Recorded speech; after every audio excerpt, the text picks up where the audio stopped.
बढ़ जाओ। जो प्रेमी सेवा कर रहे हैं अपनी सेवा में तत्पर रहे। मुख्य लाभ सेवा, ऐसी सेवा जिस सेवा के करने से मालिक मिल जाए, वो सेवा परमार्थी सेवा कहलाती है। ये मालिक से मिलने की सेवा, इसलिए परमार्थी सेवा के बारे में किसी को मालूम नहीं है इसका क्या कैसा लाभ है, और आप तो कर ही रहे हो। तो इसलिए जो जहाँ सेवा कर रहे हैं अपनी सेवा में लगे रहे और सत्संग वचनों को सुनते रहे। जय गुरुदेव, जय गुरुदेव, जय गुरुदेव, जय गुरुदेव। नाम किसका? जय गुरुदेव। नाम किसका? जय गुरुदेव। नाम किसका? प्रभु का प्यारा नाम। सम्राट दाता दयालु पूज्य स्वामी जी महाराज, आज ये अंतिम सत्संग की बेला में पधारे हुए समस्त प्रेमी जनों, जीव का बड़ा सौभाग्य होता है तब ये पावन पवित्र घड़ी महापुरुषों की वचन वाणी सुनने को मिलती है। पुण्य पुंज बिन मिले न संता, संत बिना सूझे नहीं पंथा। बिना पुण्य कर्मों के संत महात्मा नहीं मिलते हैं और उनकी दया कृपा पाने का जीवत्कारी नहीं बन पाता। निश्चित है आज हम सब कलयुग के जीवों का सौभाग्य है कि इतना खराब समय है, इतना गंदा खान पान, गंदी संसोमत, गंदे कर्मों के बीच आपको सही सच्चा रास्ता दिखाने की, बताने की चर्चा की जाए। आज ऐसा भी कोई नहीं है जो सच्चे काम में आपको सहयोग दे, अच्छे काम में आपका कोई किसी तरह का सहयोग करे, और इससे खराब समय क्या हो सकता। पहले लोग अच्छा काम करते थे, समाज के लोग अच्छा काम समझकर कुछ न कुछ अपनी भागीदारी जरूर रखते थे, लेकिन आज वो भी समय चला गया। ये कितना अच्छा सच्चा काम जो शरीर के सुधार का और जीवात्माओं के उद्धार का, इससे और अच्छा क्या हो सकता। जहाँ दोनों तरफ परलौकिक पारलौकिक भौतिक आध्यात्मिक दोनों लाभ मिले, ऐसा तो कहीं दिखाई दे नहीं रहा। यहाँ शारीरिक लाभ मिलने वाला, दिलाने वाला कोई नहीं है। उसी में आप पीड़ित हो, दुखी हो, नाना प्रकार की परेशानी, बीमारी, लड़ाई झगड़ों में फंस करके सारा जीवन दुख में हो गया।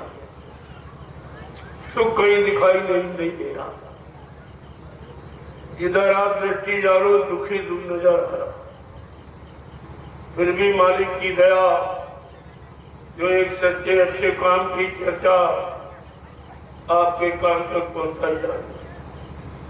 आपको समय से सच्चा अच्छा बनाने के लिए, उस सच्चाई अच्छाई का लाभ दिलाने के लिए कितना बड़ा प्रयास कलयुग में किया जा रहा है। ये बड़ा कठिन है, लेकिन फिर भी आपके सामने बड़ा सहज और सरल करके आपको दिया जा रहा है। इसलिए ऐसे समय घड़ी को लोगों को ले लेना चाहिए, समझ लेना चाहिए, स्वीकार कर लेना चाहिए, तो ये लाभ लोगों को मिल जाए। संत महापुरुषों का आगमन जो कलयुग में हुआ, केवल यही इसी काम को करने के लिए, कराने के लिए और उसका सच्चा लाभ देने मिलने के लिए ये आधार बना के रखा गया। तो हम सबको चाहिए इसको समझें और अपने जीवन में उतारें, ताकि जो जीवन जीने का ढंग है वो हमें आपको आ जाए। हम जितने दिन शरीर से आ रहे हैं सुख शांति में रहें। ये तो चीज बड़ी अमोलक है जो कहीं नहीं मिल रही, यहाँ आपको मिल रही। तो यही बात तो लोगों को समझनी चाहिए। जो आपका ये बेमिसाल जो काफिला निकला है, इसको देखकर आज हिंदुस्तान के लोग एकदम चकित रह गए कि ऐसी दृढ़ी और ऐसे निष्ठावान व्यक्ति तो संसार में रहे ही नहीं। एक भी दुख तकलीफ बर्दाश्त नहीं है। लेकिन जो आपका ये काफिला ये भीषण धुआंधार बरसात में जो लगातार चलता रहा, इसमें आपकी गुरु के प्रति दृढ़ता और विश्वास का प्रतीक है। ये सब आपको ध्यान में कितनी चर्चाएं थे नहीं नैमिषारण्य में, जो कभी किसी ने ऐसी चर्चा की नहीं। ऐसा काम किसी ने किया नहीं जब से ये बना। ये तो पहला नमूना आपके सामने एक छोटा सा पेश किया गया, वो इसलिए कि आगे इससे बड़े बड़े काफिले निकल सकते हैं, बड़ा बड़ा लाभ लोगों को देने के लिए, लोगों को सच्ची सुख शांति और सच्चा प्रेम मिल जाए। इसी के लिए आप रातों दिन परिश्रम करते हैं, खेती करते हैं, दुकान दफ्तर विभिन्न व्यापार मजदूरी करते हैं कि हमारा जीवन सुख शांति में हो जाए, हमारा परिवार अच्छा हो जाए। लेकिन कभी आप ये नहीं सोचते हो कि हमें अच्छा खान पान करके अच्छे कर्म भी करने चाहिए, क्योंकि ये काल माया का देश कर्मों का प्रधान है। यहाँ जैसा जो कर्म करेगा वैसा उसको फल मिलेगा। इसमें किसी की तरफ से, परमात्मा की तरफ से कोई छूट नहीं होती। आपको निरंतर ये बताया जा रहा कब तुम किस तरह कैसे तैयार हो सकोगे, ये सब दिखाया जा रहा। जो दृश्य लोगों ने देखा है ये नैमिषारण्य की तपोभूमि पर, जो कभी हुआ नहीं, ना कोई कर रहा न कर सकेगा। इसके आगे सारे मजहब धर्म, सारे संगठन सब पीछे रह गए। इतनी दृढ़ता मजबूती विचारों में, परिपक्वता किसी में है ही नहीं। ये सब लोगों ने देखा अपनी आंख। और कुछ लोग जो देखने से रह गए वो बराबर सूचना भेज रहे हैं कि हमको भी ऐसे बेमिसाल दिलकश काफिले का दृश्य देखने को मिले। हम लोग चाहते हैं, वो प्रसाद भी नहीं मिला और ये बेमिसाल काफिले का दृश्य भी देखने को नहीं मिला। तो हम लोगों ने पुनः दोबारा इस काफिले को उन गांव में जिनके लिए किया गया वो तो बेचारे छूट गए, क्योंकि 2 बजे रात में आप इधर आए, सब सो गए थे, किसी ने नहीं देखा कि कैसा था, किस तरह का क्या क्या लाभ लोगों को दिया गया। तो जब लोगों ने सुना तो उनके अंदर एक निष्ठा पैदा हो रही है। तुमने कहा ठीक है, 20 तारीख को मैं यहाँ से निकलूंगा और इन गांव से काफिले को लेता हुआ निकलूंगा। जो गांव आपके छूट गए, ये रामशाला है और कादी नगर है, उधर औरंगाबाद है, उधर मतलब होता होगा कि भैया से फिर वापस आ जाएगा। तो लोगों को जानकारी लेने की बड़ी इच्छा है, देखने की बड़ी इच्छा है कि एक कैसा भव्य काफिला बेमिसाल, जिसका किसी तरफ कोई मिसाल ही नहीं है, वो भी लोगों को देखने को मिला कि बेमिसाल अगर कहा गया है तो करके दिखाया भी जा रहा, इसकी कोई मिसाल नहीं है।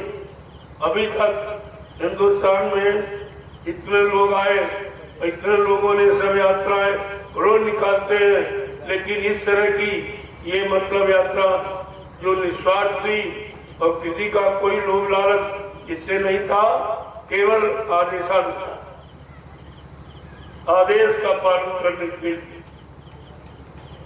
आदेश ही हमारे उद्देश्य पूर्ति का एक आधार है। जब आदेश को अपने लिए निजी संदेश मानोगे तब तुम्हारा उद्देश्य निकल आएगा। उद्देश्य की प्राप्ति ऐसे नहीं होती, न बताने से, न सुनने से, न पूछने से।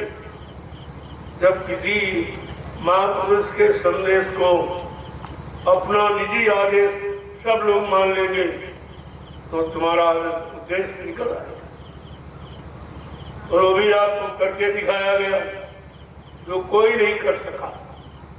इस तपोभूमि पर जब से ये बनी, कोई ये काम करके नहीं दिखा पाया जो आपने ये 15 सितंबर लोग भूल नहीं पाएंगे।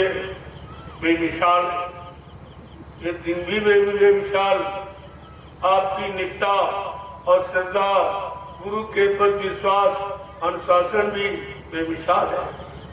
ये सब चीजें और वो सब आपको एक ही में पिरो करके दिखा दी गई। तो जीवों के सामने एक अनोखा दृश्य था। अभी तो मैंने कोई सूचना नहीं दी थी, केवल एक दिन के अंदर ये सब सूचना फैला दी। अगर महीना पहले आदेश हो जाता तो वहाँ इतनी गाड़ियां होती, नैमिषारण से ज्ञान आश्रम तक एक लाइन लगती, पूरी एक लाइन। जो लोग देखकर आश्चर्य रह जाते, ये क्या हो गया, ये तो कोई नहीं कर सका। फिर ऐसे स्वार्थी युग में जहाँ बिना स्वार्थ लोभ लालच के लोग कदम नहीं देते, तो ये कितना बड़ा आपने काम करके दिखाया है।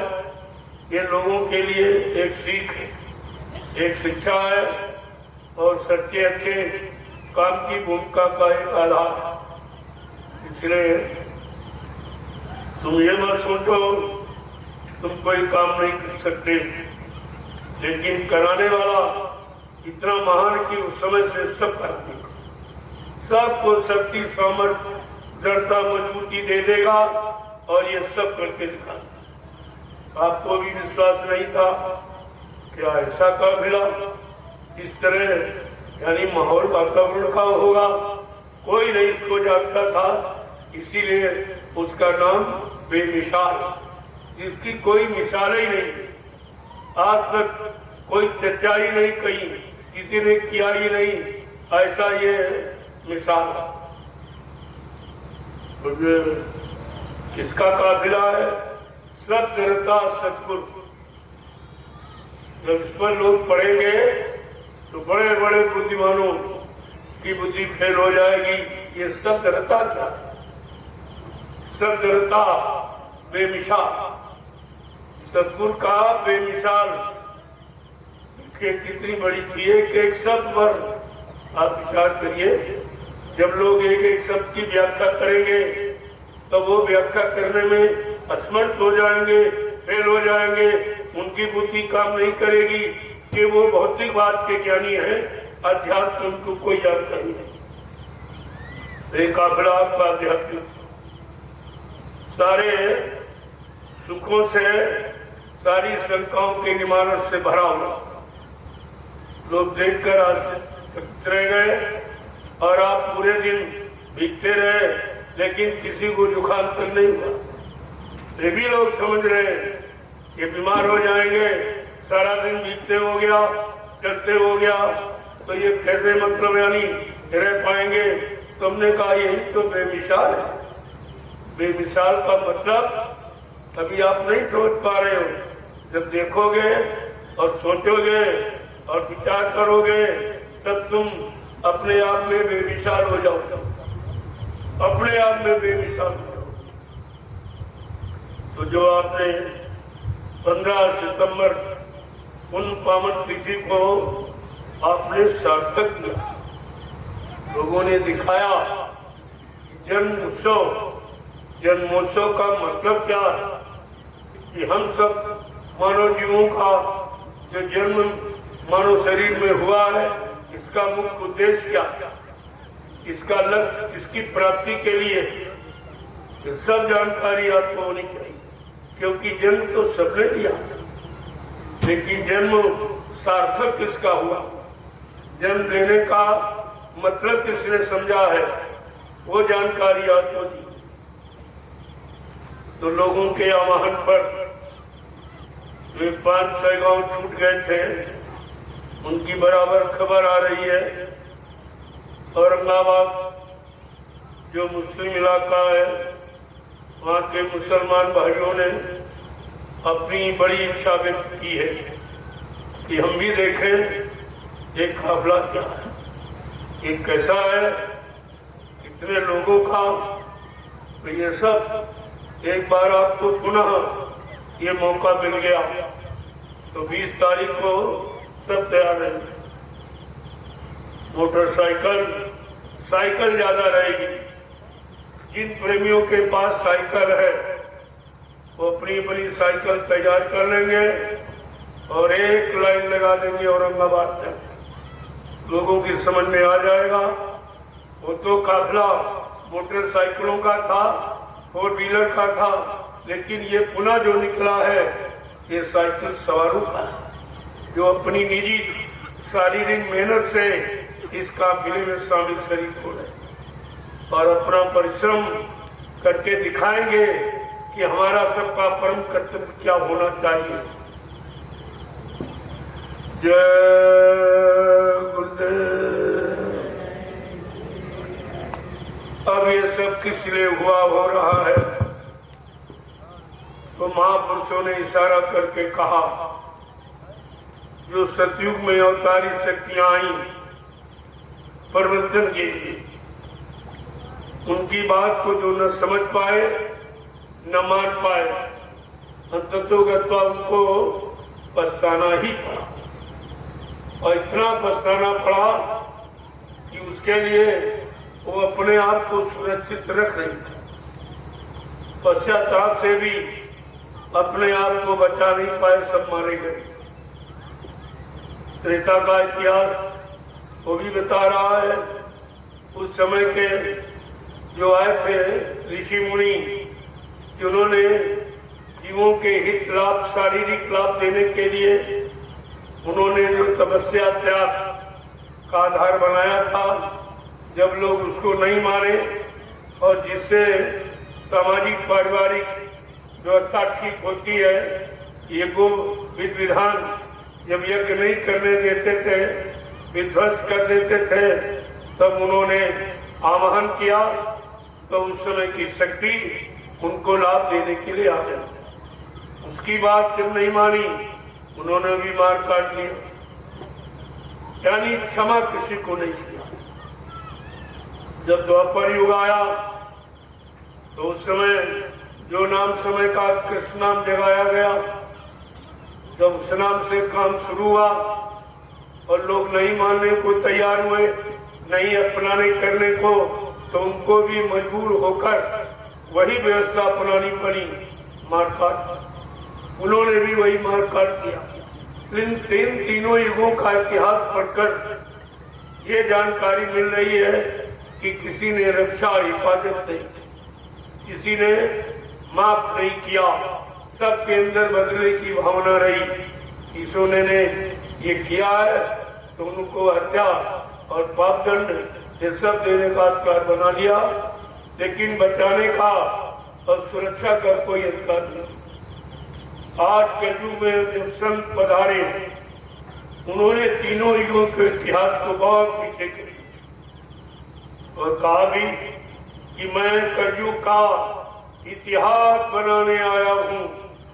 ऐसा इतिहास बनाऊंगा जो भूते न भविष्यते। सतयुग त्रेता द्वापर के लोग अपने अपने युग का इतिहास पढ़ना भूल जाएंगे। मैं इसी भारत भूमि पर ऐसा चमत्कार करके दिखाऊंगा जिसको हिंदुस्तानी नहीं सारा विश्व नमस्कार करेगा।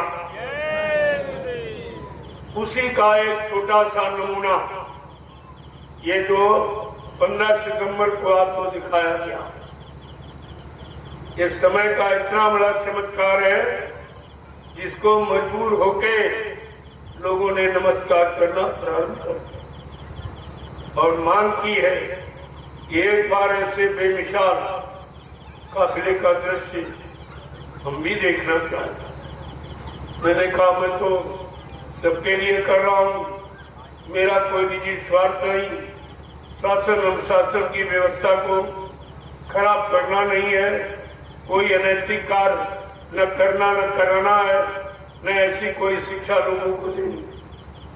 ये भी अनुशासन का इसका सुंदर प्रमाण कोई दे ही नहीं सकता जो लोगों को मिला। तो ऐसा नहीं है। तो इतिहास तो बताता है जब तक अच्छे सच्चे काम की बात लोगों ने नहीं मानी तो हमारा इतिहास बता रहा उनको उनका विनाश कर। लेकिन कलयुग का इतिहास बनाने वाला सम्राट मालिक ऐसा कोई काम नहीं करेगा। अब मेरे यहाँ खूनी क्रांति को कोई प्राथमिकता नहीं हुई। अपमान करना, लोगों को कट शब्द बोलना, ये ऐसा कोई काम नहीं। मैं वैचारिक क्रांति के द्वारा ये परिवर्तन जो खूनी क्रांति से उस समय की अवतार शक्तियों ने किया था, लेकिन आज संत अवतार वैचारिक क्रांति के लिए हुआ है। वो वैचारिक क्रांति के द्वारा देश दुनिया में परिवर्तन करके दिखा देगा। ये जितनी शक्तियां आई देशी प्रदेशी परिवर्तन किया, विश्व परिवर्तन नहीं किया। आज आपके सामने ऐलान किया गया है, वादा किया गया है कि मैं वैचारिक क्रांति के द्वारा देश दुनिया में वो परिवर्तन करके दिखा दूंगा जो किसी युग में और किसी शक्ति ने नहीं कर पाया। ऐसे ही समृद्ध शक्ति का ये ऐलान इंकलाब है। तो हमें आपको इस पर विचार करना चाहिए। मैंने इसीलिए ये करके दिखाया कि आप कहेंगे नहीं नहीं केवल भाषण हो रहा, सारे देश के लोग भाषण करते हैं लेकिन करते कुछ नहीं। मैंने कहा मैं कोई भाषण नहीं करता हूँ, मुझे जो करना है उसकी सूचना आपको जरूर दूँ ताकि कोई ये न कह सके कि हमको मालूम नहीं था। नहीं, ऐसे जनहित कार्यों में, समाज हित कार्यों में मैं भी अपना योगदान करता, इसलिए ये करके दिखा दिया। और अभी आपने देखा कि कोई खास आदेश नहीं था, कुछ लोगों का अचानक इतने लोग आ गए। अगर सूचना कर दी जाएगी यहाँ से नैमिषारण तक कहीं जगह दिखाई नहीं देगी, इतना आदमी इकट्ठा हो जाएगा। अगर सरकार हमको सहयोग कर दे इस सामाजिक हित के लिए, कार्यों के लिए, तो मैं वो आदमी हूँ कि आदमी से आदमी भिड़ा के बैठा दो। लोग गिनती नहीं कर पाएंगे, मीडिया, पत्रकार, अखबार सब फेल हो जाएंगे, कोई नहीं चर्चा कर पाएगा। तो धीरे धीरे नहीं सहयोग करोगे मैं तुमको मजबूर कर दूंगा। मैं ऐसे दृश्य आपके सामने पेश कर दूंगा कि आप मजबूर हो जाओगे। आपको मानना पड़ेगा, करना पड़ेगा। जिन लोगों ने आंखों से दृश्य देखा, क्या इनको कोई भ्रमित कर सकता, उनको कोई भुला सकता है? तो विचार करना चाहिए। जो करना जानता है उसको कहने बताने भाषण की जरूरत नहीं है, तो करके दिखाएगा। तो आपको भी विश्वास हो जाए जो कहा गया आगे वो कैसे होगा। तो 15 सितंबर का दृश्य जो आपने देखा है तो सबको विश्वास हो गया कि नहीं सब कुछ हो सकता, कोई चीज यहाँ असंभव शब्द है ही नहीं। हमारे देव गुरुदेव मिशन में असंभव शब्द नहीं है, सब संभव होगा और आपको करके दिखा दिया जाएगा। सांसारिक और मतलब यानी राजनीतिक लोगों से कोई सहयोग नहीं मांगा, इस तरह का कोई सुविधा नहीं। जबकि जहाँ कहीं संत सम्मेलन करते हैं सरकार पूरी उनकी व्यवस्था करती है, मैंने उससे हजारों गुना बड़ा करके दिखाया, लेकिन उनके कानों में यूं नहीं गई। ये क्या हुआ? जबकि मेरा उद्देश्य किसी कुछ लेने का ही नहीं, सब तरफ से लाभ देने का, चाहे शारीरिक हो, चाहे आत्मिक हो, चाहे पूर्व जन्म का किया हुआ कोई पाप हो उसको भी माफी का यानी अभियान ये है। तो इससे बड़ा काम तो कोई कर ही नहीं सकता। और आपको अपने गुरु पर पूर्ण भरोसा होना चाहिए, पूर्ण विश्वास होना चाहिए कि हमारा तो सारा काम हो जाएगा। इस 15 सितंबर का जो आपने दृश्य देखा है, इससे असंभव और शंका तुम्हारे अंदर से निकल जानी चाहिए कि क्या नहीं हो सकता। अगर यही माहौल अच्छा कर दिया जाता तो हमने कहा बेमिसाल शब्द हमारा झूठा हो जाता कि धूप में सारी व्यवस्थाओं में सभी लोग घर से निकलते, लेकिन जो आपने वर्षों पहले प्रार्थना की है, चाहे अग्नि में जलना पड़े, चाहे कांटों पर चलना पड़े, चाहे छोड़ के देश निकलना पड़े, रह ध्यान तुम्हारी चलो। एक कितना बड़ा संकल्प है, उसमें से एक छोटा सा संकल्प पूरा करने का एक नमूना आपके सामने 15 सितंबर को दिखा दिया गया।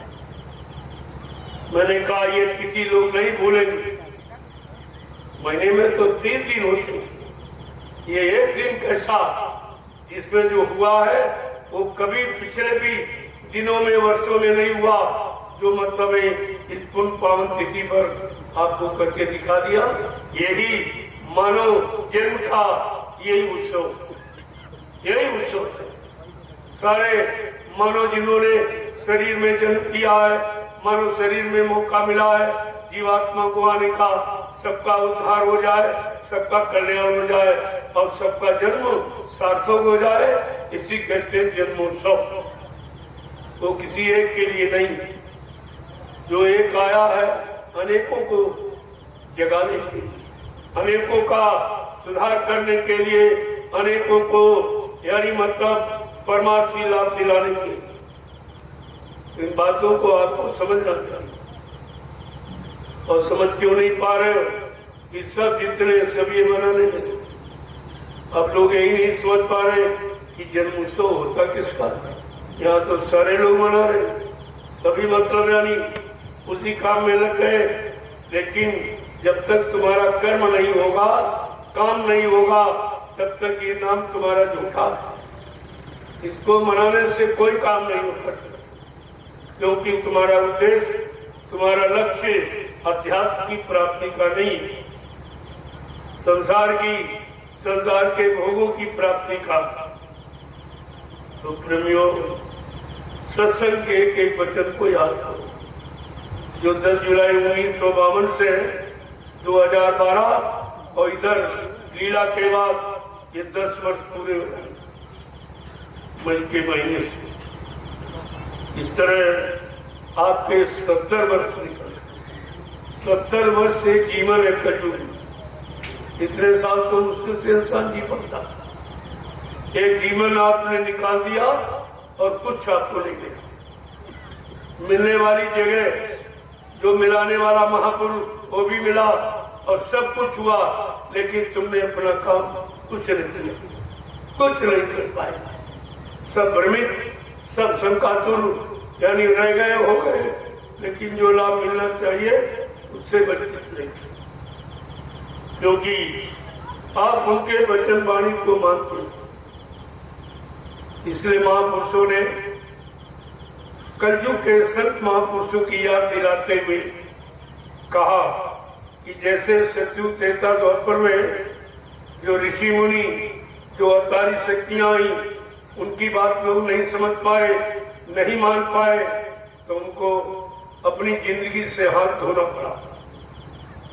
लेकिन कलयुग का महापुरुष आपको बताएगा पहले से, वो बता रहा। और 10 जुलाई 1952 से 60 साल उधर मथुरा में और 10 साल इधर हिंदुस्तान में पूरे घूम घूम कर। और आज भी आपको बताया जाए। अब तो धीरे धीरे हमारा क्रियान्वित रूप चालू है। जब हम रचनात्मक रूप आपके सामने पेश करेंगे करके, वो सब करनी में उतर आएगा। इसीलिए संत महापुरुषों ने कहा, अगर आप नहीं माने और नहीं सुधरे और नहीं अपनाया, नहीं मुड़े बदले, तो यह समय आपको मजबूर कर देगा कि अगर बात संतों की मानी जो होती, अगर बात संतों की मानी जो होती, अगर बात गुरुओं की मानी जो होती, अगर बात गुरु जी की मानी जो होती, अगर बात मुर्शिद की मानी जो होती, अगर बात मुर्शिद की मानी जो होती, तो दिल में तुम्हारे कयामत न आती, तो दिल में तुम्हारे कयामत न आती, तो सिर पे तुम्हारे कयामत न आती, तो सिर पे तुम्हारे कयामत न आती। सभी देशवासी ये भाई है अपने, सभी देशवासी ये भाई हैं अपने, तो फिर बैर की नीति ठानी के तुमने, तो फिर बैर की नीति ठानी क्यों तुमने, दया प्रेम सेवा तुम्हारे में होती, दया प्रेम सेवा तुम्हारे में होती, नदी खून की ये बहाई न होती, नदी खून की ये बहाई न होती, अगर बात गुरु जी की मानी जो होती, अगर बात गुरु जी की मानी जो होती, तो सिर पे मुसीबत तुम्हारे न आती, तो सिर पे मुसीबत तुम्हारे न आती, कि घट घट में इंसान के रहता भगवान, घट घट इंसान में रहता भगवान, इसकी नहीं तुमको है कोई पहचान, इसकी नहीं तुमको है कोई पहचान, अगर दिल भवन में सफाई जो होती, अगर दिल भवन में सफाई जो होती, तो मंदिर ये महजिद बनाई न होती, तो मंदिर ये मस्जिद बनाई न होती, अगर बात संतों की मानी जो होती, अगर बात संतों की मानी जो होती, तो सिर पे ये आफत तुम्हारे न आती, तो सिर न आती, सभी धर्म ग्रंथों का है एक कहना, में ग्रंथों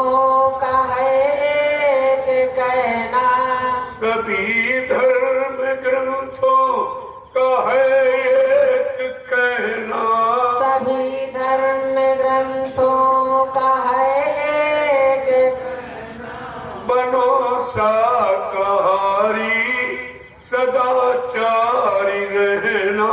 बनो रहना। बनो शाकाहारी सदाचारी रहना। सदा अगर मुर्गा बकरी ये खाई न होती, अरे मुर्गा बकरी ये खाई न होती, तो दिल में तुम्हारे बुराई न होती, तो दिल में तुम्हारे बुराई न होती। अगर बात संतों की मानी जो होती, अगर बात संतों की मानी जो होती, तो सिर पे मुसीबत तुम्हारे न आती, तो सिर पे मुसीबत तुम्हारे न आती। जय गुरुदेव। जय गुरुदेव। सारी मुसीबत परेशानी बीमारी कष्टों की जड़ है कि हमने सच्ची अच्छी बात समय पर किसी की नहीं मानी। न मानना दुष्परिणाम का कारण है। अच्छी सच्ची बात जिन जिन युगों में नहीं मानी वो सब धराशायी, सब मारे गए, कोई बचा नहीं है। लेकिन कलयुग का महापुरुष ऐसा कोई काम, ऐसे कोई सजा देने नहीं आया है, क्योंकि संत दयाल देश ये शक्तियां काल देश महाकाल के हुक्म से इस काल नगरी में आदेशानुसार यहाँ भेजी गई कि जाओ धर्म की स्थापना करना, और जो धर्म कर्म मानवता से आने की बात न माने तो उनको मार काट देना। बस उन्होंने वही काम किया, दुष्टों का संहार किया और भक्तों की मदद की। आत्मा का उद्धार तो नहीं, ये काम तो उनके हक अधिकार में नहीं था, केवल सुधार, वो भी संहार के द्वारा। और वैसे ज्ञान दृष्टि से संहार कोई सुधार नीति में नहीं है, वो तो हत्या में आता है। लेकिन संत मत इस बात को नहीं मानता। वो कहता है बिगड़े हुए इंसान को जो ठीक कर दे वो सुधारक कहलाता, संहारक नहीं सुधारक। और जो उनको ठीक करके जो कोई नहीं ठीक किया। अपने यहाँ यह प्रमाण है वाल्मीकि जी महाराज का, पुतले कुख्यात डकैत चीना जप्पी राजनी के अलावा कोई काम नहीं था। हमारे यहाँ संत महापुरुषों की वो महिमा है, उन्होंने ऐसे कुख्यात डकैत को, उनके विचारों को बदल दिया अपने सत्संग वचनों के द्वारा और उनको साधु बना दिया। रामतीर्थ मानस कहती है वाल्मीकि भयो ब्रह्म समाना, कहा कि ब्रह्म के समान ब्रह्म गति को प्राप्त करा दिया। यहाँ इंसान को इंसान बनाने वाला कोई नहीं है। आज अब देखिए इतिहास क्या कह रहा है। अगर इतिहास की पराकाष्ठा जान लेते समझ लेते तो कम से कम अपने आप को अधोगति में तो नहीं ले जाते, लेकिन उसको भी कोई मान्यता नहीं दी और न कोई दे रहा है। इतना स्वार्थ लोभ लालच गंदे खान पान का असर प्रभाव इतना जबरदस्त हो गया है कि मानव बुद्धियां विकृत हो गई, सब यानी भ्रमित हो गई। अच्छे बुरे की पहचान बुद्धि में समाप्त हो गई। गंदे खान पान का कितना बड़ा असर है। धर्म शास्त्रों ने भी आपको समझाने की कम कोशिश नहीं की।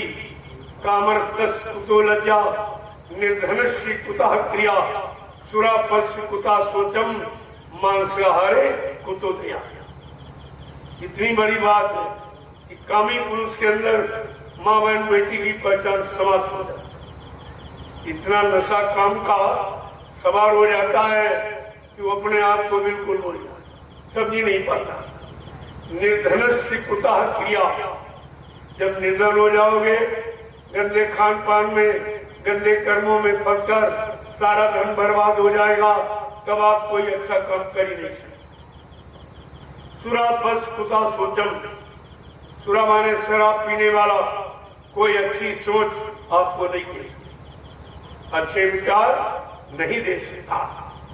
और मांसाहारे कुतो दया, मांस का आहार करने वाला कभी दयालु नहीं हो सकता। ये प्रमाण है, ये धार्मिक प्रमाण आपके यहाँ।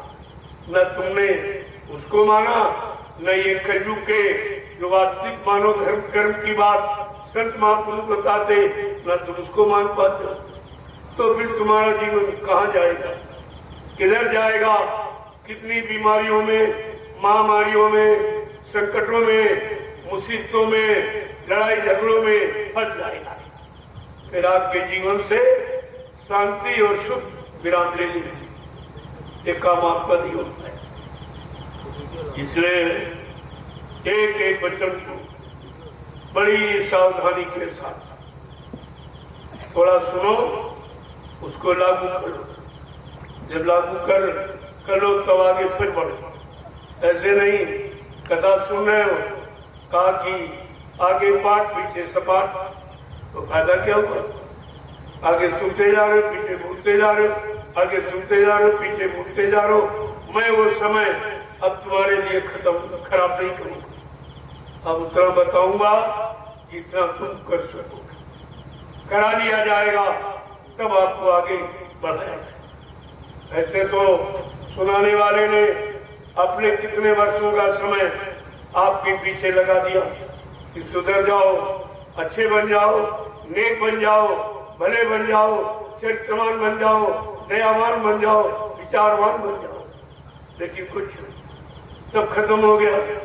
किसी की समझ में कुछ आता नहीं है, क्या करना क्या नहीं करना, किसके साथ क्या व्यवहार करना, तो ये सब तुम भूल ही गए हो। यानी इसीलिए हमारा आपका सामाजिक जीवन, व्यवहारिक जीवन, पारिवारिक जीवन, ये सब संकट और मुसीबतों में और प्राकृतिक प्रकोपों में चला गया, कुछ नहीं मिला। मानव जन्म लेना सार्थक नहीं हुआ, तो जन्म उत्सव किसका है?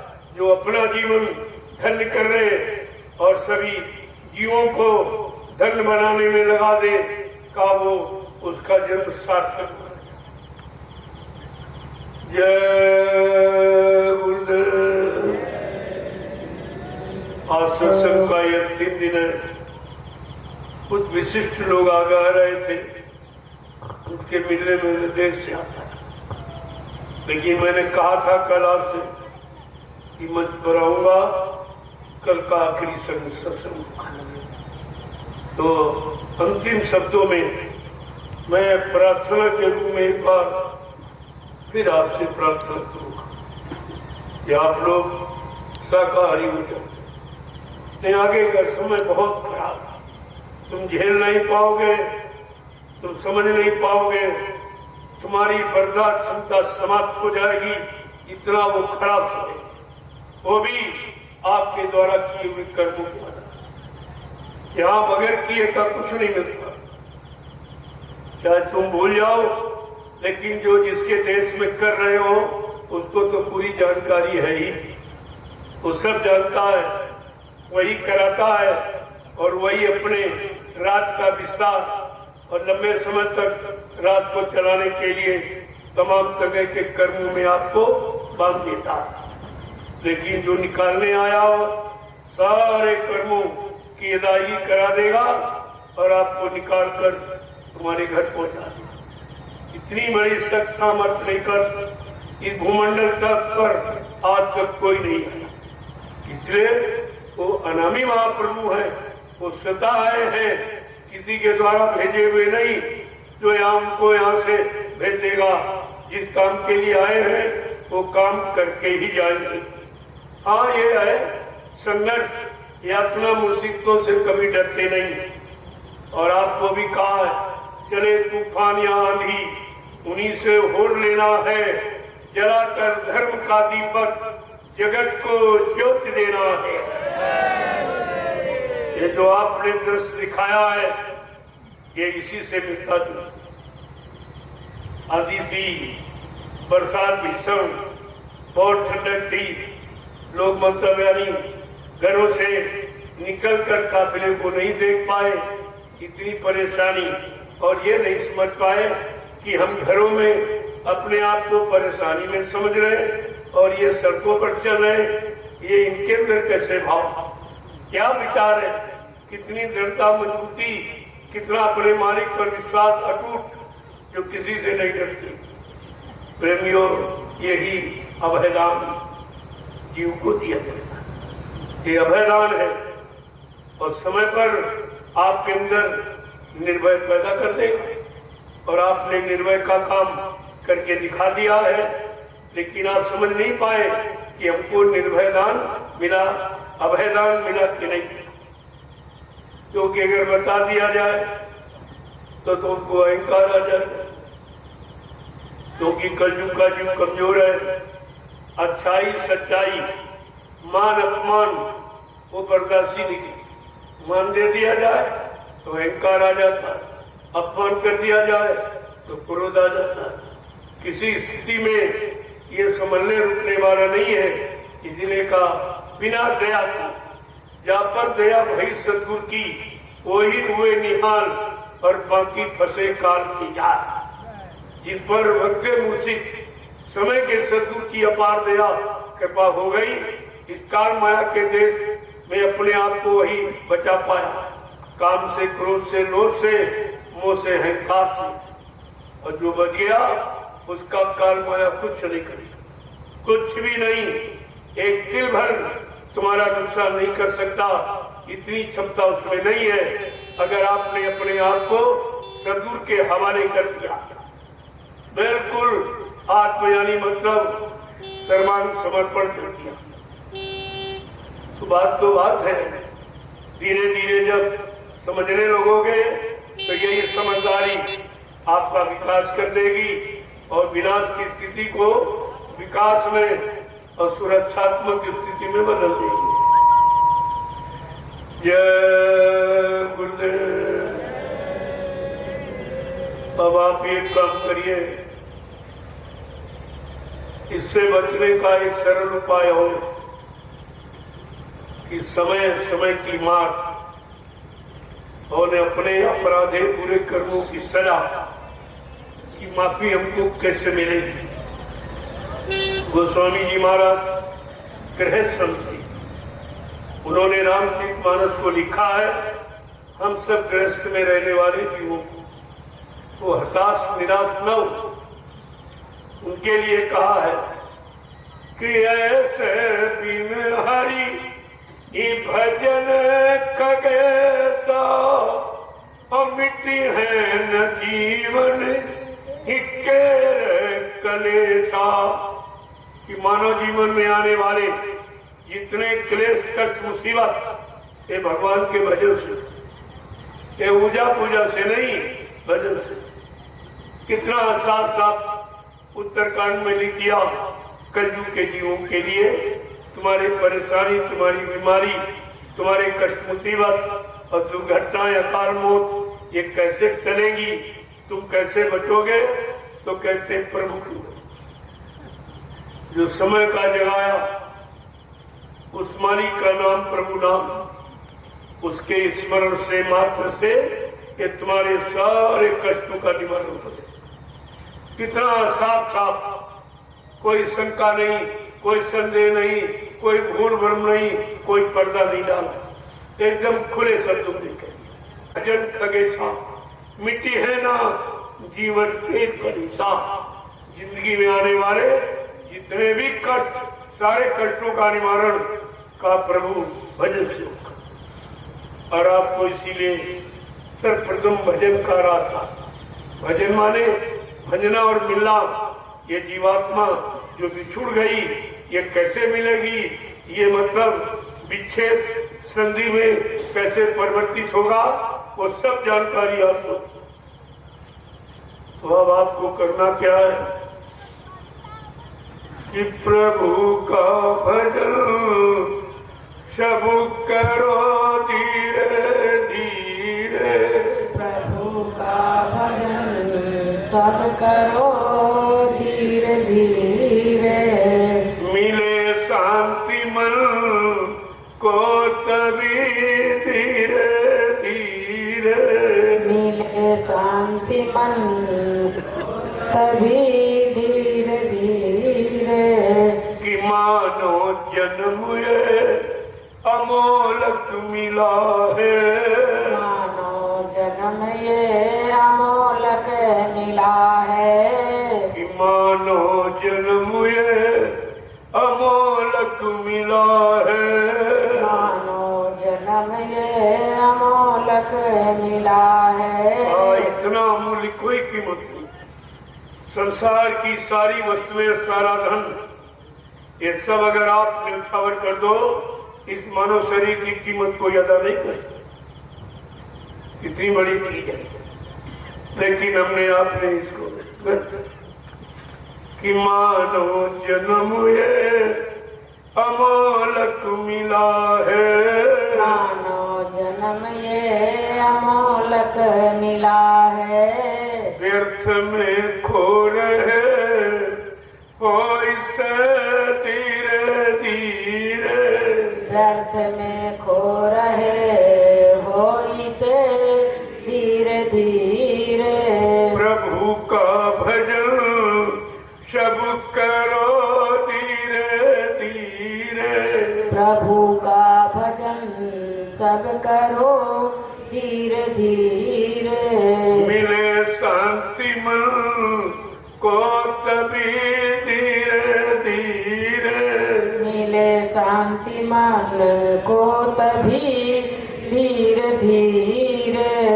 विषय वासनाओं में पागल बने हो। विषय वासनाओं में पागल बने हो। विषय वासनाओं में पागल बने हो। विषय वासनाओं में पागल बने हो। दमन इंद्रियों का करो धीरे धीरे। दमन इंद्रियों का करो धीरे धीरे। दमन इंद्रियों का करो धीरे धीरे।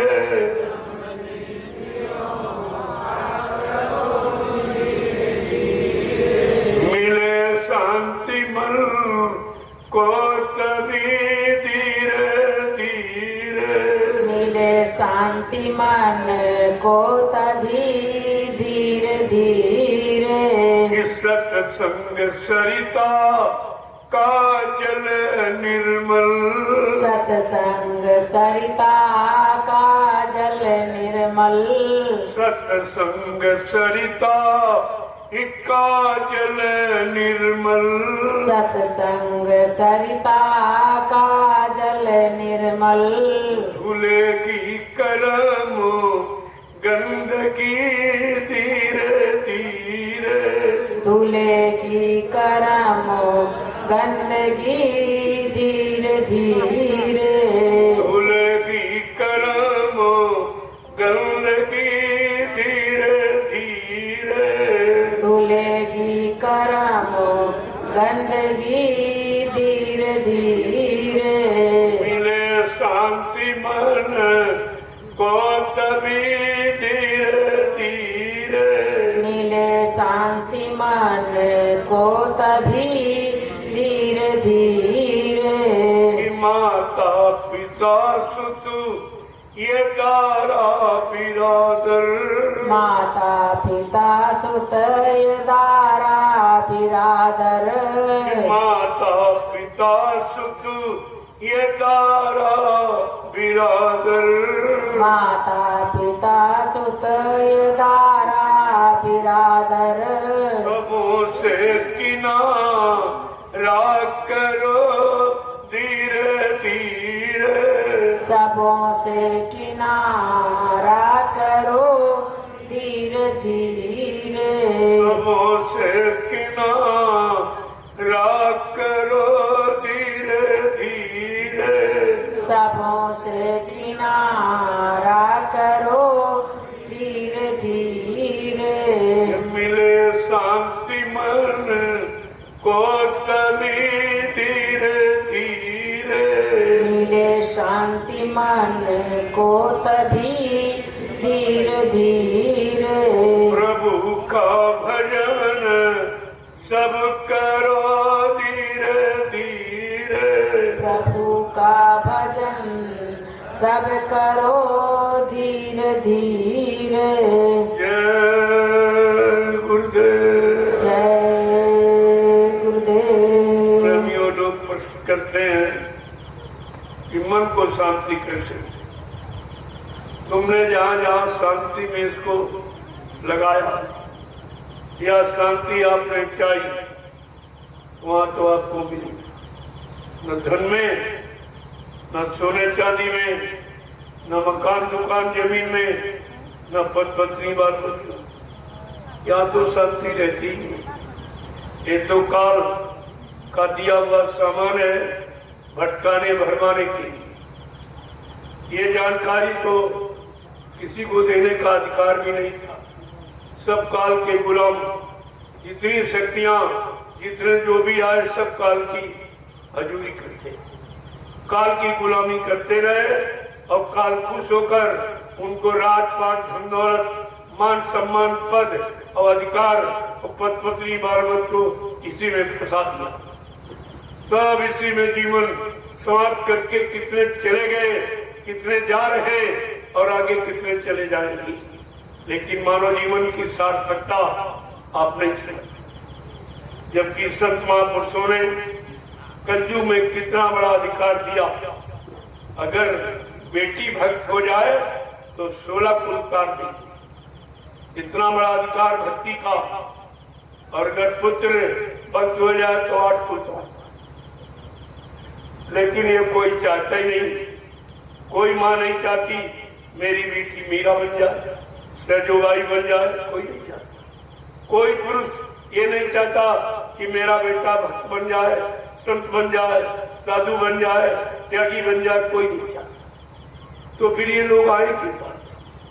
जब कोई नहीं चाहता है, लाभ इतना बड़ा है जो लाभ यहाँ कोई नहीं दे सकता।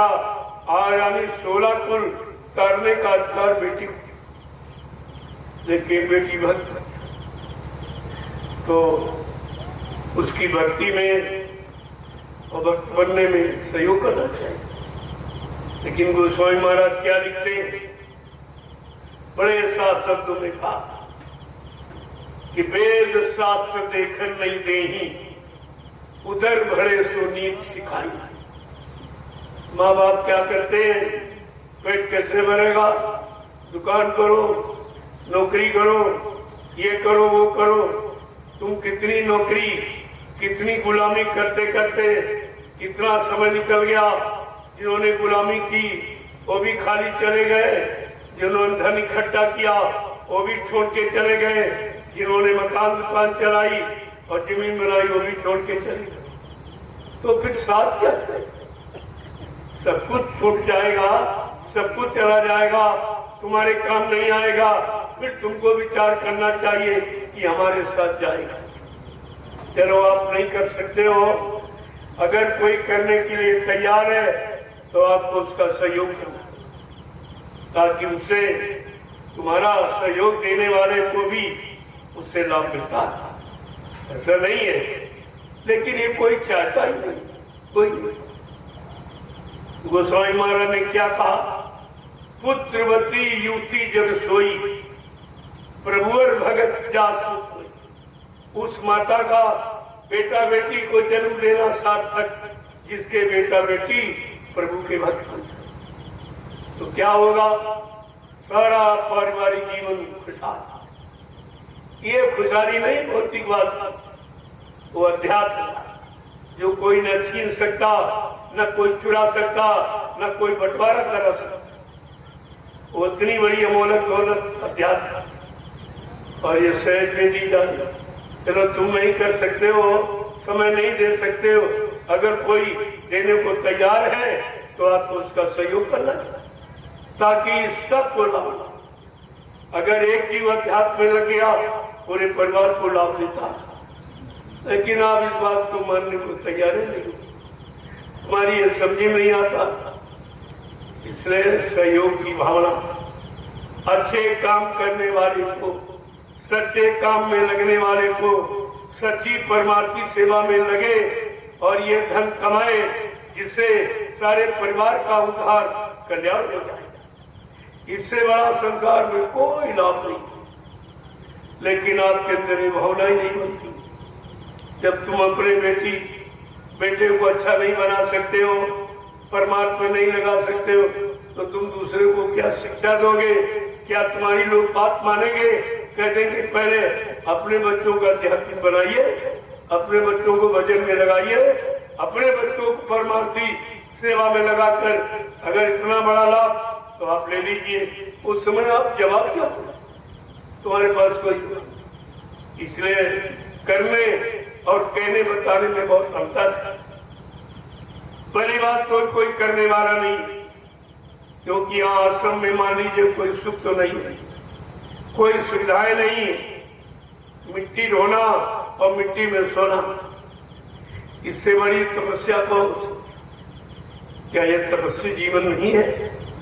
कलयुग में ये कोई नहीं कर सकता। सबको चार पाई बिस्तर लेकर नींद आती है नहीं है, और यहाँ प्रेमी इस बालू में ये ऋषि मुनियों की तपाई हुई मिट्टी है, इसमें सोने का आनंद उन्हीं को मालूम, ये किसी को नहीं मालूम। इसलिए आप नहीं कर सकते हो तो कम से कम कोई कर रहा है उसको आप सहयोग दे दीजिए, उसका भी लाभ तो तुम्हीं को मिलेगा। खून का लाभ होता है, खून ये अच्छे काम करने का ये लाभ है, और आप सबको इस लाभ की तरफ ध्यान देना चाहिए। जय गुरुदेव। बाबा जी ने एक आह्वान किया था कि बच्चा देश समाज की रक्षा, माँ बहन बेटियों की रक्षा के लिए अपनी एक एक औलाद हमें भेंट करो। कितने लोगों ने किया? पहले ये आप समझिए, एक एक औलाद अच्छे काम के लिए आप भेंट कर दो और ये औलाद अपना काम कर लेगी, तुम्हारा नाम कर देगी। क्यों? आगे समय दूरदर्शी काम करने कराने के लिए इनके अंदर यानी परमार्थी सेवा, दूसरों को लाभ देने वाली, इसका भाव तब तक मजबूत कर दिया जाएगा। और ये अपने शरीर को भी मजबूत कर लेंगे, विषयों से सुरक्षित बचा लेंगे। खाली मन शैतान का घर, जब खाली घर में बैठा लोगे तो शैतानियत के सिवा इंसानियत का कोई काम हो ही नहीं सकता। इस पर बराबर आपको ध्यान में रखना चाहिए। जय गुरुदेव, जय गुरुदेव। अगर आपने गुरु के बच्चों को मान लिया होता और कहा जो औलाद तुम्हारे किसी काम की नहीं, आप समझते बिल्कुल बेकार है, वो हमको संकल्प करते और संकल्प कर दोगे मैं समय से उसमें क्या भरूंगा, वो ऐसे काम करेगा कि अपना नाम करेगा, तुम्हारा नाम कर देगा, अपना काम बना देगा। ये भी काम आपका हो जाएगा। और किसी के काम करने से नाम नहीं होता। लोग कहते हैं भाई बेटा नहीं होगा तो नाम नहीं होगा। हमने तो सबसे बड़ी भूल, जब बेटा हो जाएगा तुम्हारा नाम हर संपत्ति से काट दिया जाएगा और बेटे का नाम दर्ज कर दिया जाएगा। तुम्हारा नाम कहाँ जाएगा? तुम्हारा तो नाम ही खत्म हो गया। बात आप समझते नहीं हो, एक बार कह बैठते, बात तो समझनी चाहिए। नाम तो आपको अपने आध्यात्मिक काम करने के बाद ही होगा, और वो स्थायी नाम जिसको इतिहास नहीं भुला पाएगा कोई। जो आपने 15 सितंबर को एक काम किया कोई भूल जाएगा? लोगों ने आंख से देखा है, कानों से सुना और बुद्धि से विचार किया कि ये काम आज के स्वार्थी युग में इस धरती मंडल पर कोई कर ही नहीं सकता। वो काम आपने करके दिखाया। अकेले स्थिति में पैदा की गई होती तो बेमिसाल कैसे होती। जो बेमिसाल शब्द दिया गया है उसको रचनात्मक रूप भी दिया जाए, ऐसे नहीं। और आपको दिखा दिया गया कि हर काम बेमिसाली रहा, कोई ऐसा नहीं है जो विशाल ना हो। इतने काफिले निकले कि दोबारा रिवीजन काफिले का नहीं हुआ और वो भी 20 तारीख को होने जा रहा, ये भी बेमिसाल है। इसकी कोई मिसाल, कोई प्रमाण, कोई उदाहरण है ही नहीं। सब आपने देखा, ऐसे नहीं, आपको करके दिखाया गया। जय गुरुदेव। आज के सप्तदिवसीय 7 दिवसीय आध्यात्मिक सत्संग समारोह को आज मैं पूर्ण विराम दे रहा हूं। खत्म नहीं, क्योंकि मैं कल ही बोल सकता हूं। केवल ये समय से विराम दिया गया। हमेशा कभी सत्संग में खत्म हो गया, समापन, ये नहीं, विराम दिया गया। अपने समय से फिर बराबर विराम हटा के पुनः फिर कार्यक्रम को नया रूप दे दिया। एक एक शब्द पर विचार कीजिए तो सब समझ में आ गया। ऐसा कोई शब्द नहीं है जिसका कोई अर्थ नहीं। संत मत में निरर्थक और असंभव ये है ही नहीं, ये तो है ही नहीं। अब तुम उसको पाने के लिए पूर्ण श्रम और पूरा आदेश न मान पाओ तो तुम्हारे आदेश न मानने से क्या उसकी व्यवस्था समाप्त हो जाएगी? क्या उसकी महिमा खत्म हो जाएगी? ऐसा कुछ जो बेचारा थक जाता है, असमर्थ हो जाता है, मजबूर हो जाता, कहता नहीं भाई इसमें कुछ, इसमें सब कुछ है, लेकिन सब कुछ पाने के लिए तुमको सब कुछ छोड़ना पड़ेगा। ऐसे सब कुछ नहीं मिलता। लेकिन यहाँ ये भी सुविधा है, भाई कुछ छोड़ो कुछ ले लो। धीरे धीरे धीरे धीरे ये लेने की आदत तुम्हारी मजबूत हो जाएगी तो सब कुछ दे दिया जाएगा। फिर वो मिल जाने के बाद तुम्हारी कोई इच्छा, कामना, अभिलाषा और इच्छा, तमन्ना और ख्वाहिश और मुराद रह ही नहीं जाएगी, सब कुछ। जय गुरुदेव। अब देखो प्रेमी सेवा कर रहे, समय हो गया है, आप सभी परमार्थी सेवा में लगे। विशेष मेरे प्रेमी, अब उसको आप विराम दीजिए, सेवा को यहीं से विराम दे दीजिए, कल आप फिर करोगे। समय हर चीज का, शुरू करने का और विराम देने का, ये दोनों समय निश्चित होते हैं। तो प्रेमी उसको विराम दे देंगे और जब तक मैं इन लोगों से मिले लेता हूँ, बाद में आप लोग भी मिलेगा और तुमको तो विशेष ही लाभ दिया जाता रोज का रोज, जो किसी की देख रेख में, बुद्धि में नहीं है। इनको क्या लाभ दिया जाता, क्या स्पेशल लाभ इनको मिल रहा है, ये क्यों लगे पड़े हैं, क्यों नहीं सोच पा रहे? अपने घर परिवार में अपना काम करने के लिए ये समय कोई नहीं देता।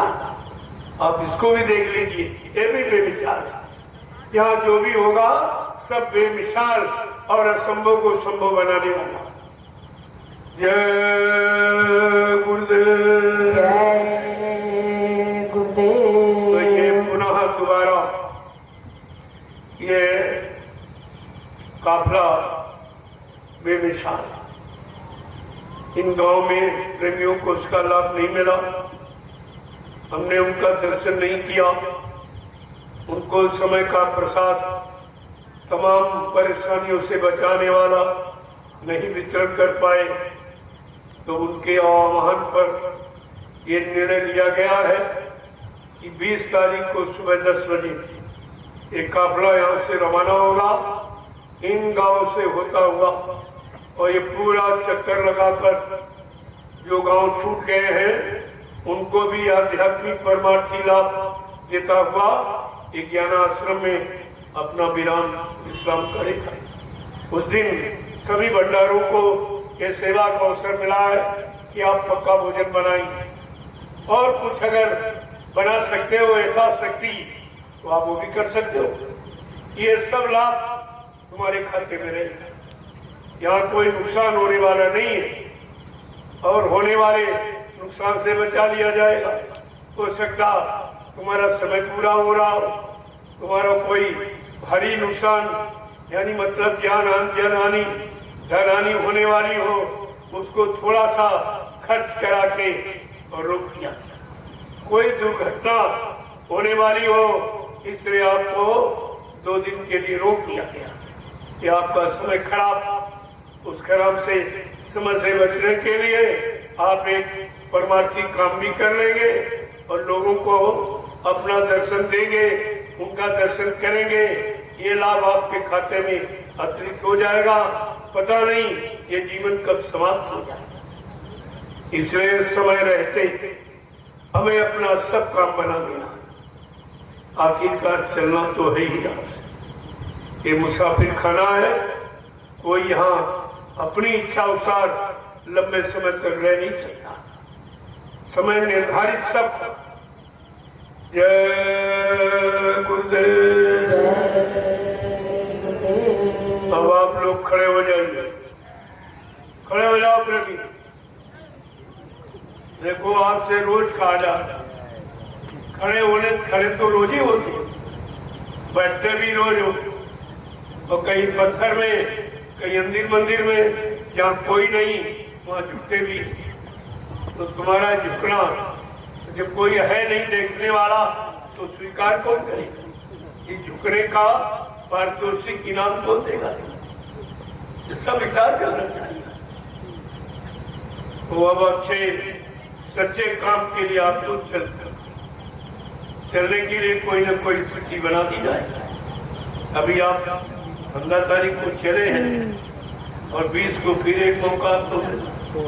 कितनी जल्दी ये दोबारा आपको मौका मिल रहा, शायद कोई कर्म बच गया हो, न पूरा खत्म हो पाया हो, तो दोबारा इस मौके से फिर कोई न कोई कर्मों का विधान बन जाएगा आपके समापन का, वो भी काम आपका हो जाएगा।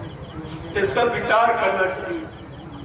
जब विचार करोगे तो सारे विचार तुम्हारे दिमाग दिल से निकल जाएगा। जय गुरुदेव। अब आप लाइन से खड़े हो जाओ।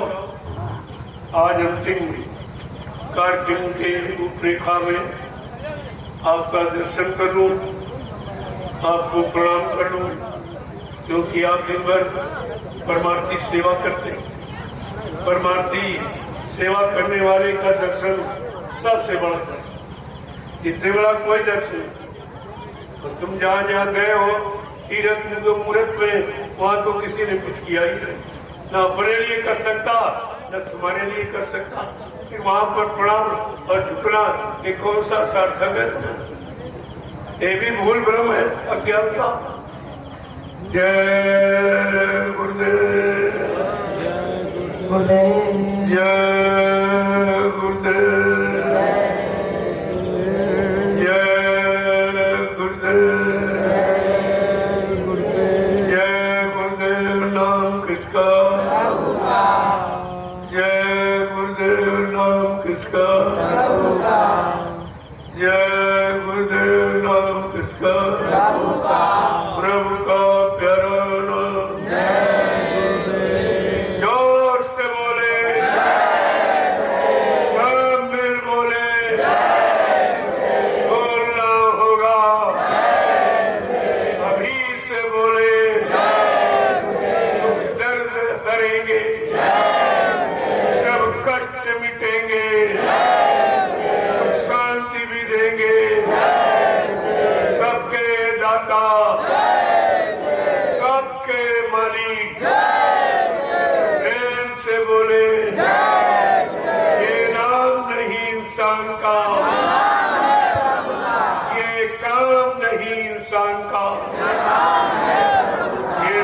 विशाल काम इंसानों के बस का नहीं है। आपके अंदर जो दया का संचार किया गया है, उसी दया ने ये काम करके दिखा दिया जिसे आप कभी संभव नहीं समझते थे। करने के पहले अगर कहा जाता तो आप में निरस्ता तो कह दिया जाता भीषण बारिश होगी, उस बारिश में आपको चलते ही रहना, रुकना नहीं है। और मैं भी आपके साथ पूरी रात भीगता रहा और बराबर प्रसाद का वितरण करता रहा। और फिर मैं यहाँ आया 2 बजे 2:30 बजे, फिर मतलब प्रेमियों से मिलने के लिए, क्यों किसी को जाना है, किसी को कुछ है। मैं तुरंत वैसे ही यानी सड़क पर बैठा रहा 5 साढ़े 5 बजे तक, फिर आपसे मिला। यानी पूरा दिन और पूरी रात बिना भोजन के कुछ नहीं किया। और फिर सुबह फिर मैंने देखा कि प्रेमी जाने वाले हैं, इस समय से घर पहुंच जाए। फिर मैं बैठ गया, कोई बुला था तुम नहीं बैठ गया, और आपको 3:30 बजे तक आपसे मिलता रहा। इसके बाद मेरा स्वास्थ्य खराब हो गया क्योंकि लोड ज्यादा पड़ गया, शरीर बुढ़ा है, इसलिए लोड को बर्दाश्त नहीं कर पाया तो एक कमजोर हो गया। तो मैंने वो एक दिन आपका सत्संग नहीं सुना पाया, लेकिन वहां बराबर मिलता था, फुर्सत पे 1 मिनट भी नहीं बैठा कि जाने वालों की संख्या बहुत थी, धीरे धीरे निकल जाएंगे। हाँ, यहाँ मतलब परेशानी है, तकलीफ है, मैं वो व्यवस्था आपके लिए नहीं दे पाया, नहीं बना पाया हूँ, लेकिन धीरे धीरे मैं प्रयास में लगा हूँ ये सब काम आपके लिए हो जाए। एक तो ये बना था टीम सेट, दोबारा तुरंत इन परेशानियों को देखकर उसका निर्माण कार्य प्रारंभ हो गया। तो सब तरह से व्यवस्था की जाती है, लेकिन परिवार इतना बड़ा है, हम सबको छाया में नहीं खड़ा कर पाएंगे, लेकिन कुछ न कुछ तो व्यवस्था हो ही जाएगी। जय गुरुदेव, जय गुरुदेव, जय गुरुदेव। नाम किसका? जय गुरुदेव। नाम किसका? जय गुरुदेव। नाम किसका? प्रभु का प्यारा नाम। ये शंकाएं खत्म। ये नाम किसी इंसान का, किसी जीव जंतु का नहीं है, ये उस प्रभु का है जो अनामय महाप्रभु कभी इस नाम को लेकर भूमंडल पर नहीं आया, कि वो नाम लेके आया, वो मालिक खुद आया। अब वो गुरुओं की बात, संतों की बात, सदगुरुओं की बात जब कलयुग का जीव भूल गया, तब मालिक को स्वतः मृत लोक मंडल में मानव चोला धारण करके आना पड़ा। इसलिए उनका काम उन्होंने चैलेंज किया कि मेरा काम कोई रोक ही नहीं सकता और न मेरा काम कोई कर सकता। ऐसा कोई सक्षम नहीं है जो मेरे काम को करके दिखा दे, और नहीं है जो मुझे इस काम करने से रोक दे। दोनों बातें।